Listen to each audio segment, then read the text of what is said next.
今天来给网友修一块空调内机的主板，这个板的故障是不通电，它电源芯片使用的是 TOP256YN， 这个电源芯片是易损件基本上用这个电源芯片出现不通电的话，把这个芯片一换掉就好了。这个电源芯片一般损坏的话都是内置模式管有问题我们只需要用外表测量一下其中2个引脚就行了，就是测量芯片的第4角跟第7角。芯片的第4角是内置模式管的原极，第7角是内置模式管的漏极。模式管漏极跟原极是有一个体2极管的，我们用外表2极管档测量，正常是有一次测量是无穷大，有一次测量有个 0.4 左右的压降。这个电源芯片测量有 0.9 左右的压降，说明已经损坏了。反过来测量是没有反应的。这个电源芯片一般损坏的话都是软击穿然后我们找一个新的芯片测试一下。这样测量是没反应的，反过来再测一下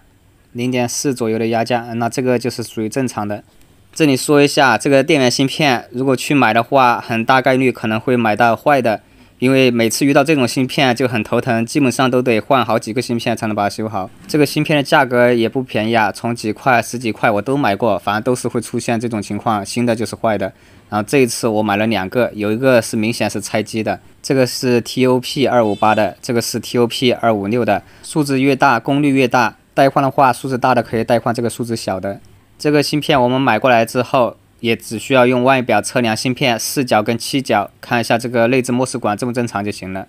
然后给你们看一下我买的这2个芯片，这一个是没有问题的，测量芯片4、7角是有正常的压降，然后另外一个正反2次测量都是测不出来的，就已经损坏了。然后跟卖家说了一下，他给我退款了。像这种芯片基本上这样测一下大概就知道它好坏了。另外这个电源芯片有时候你换掉之后它电压正常了，但用段时间又坏掉了，这个有可能还是芯片自身有问题你可以再换一个试一下。换上新的电源芯片之后，我们再测一下输出电压，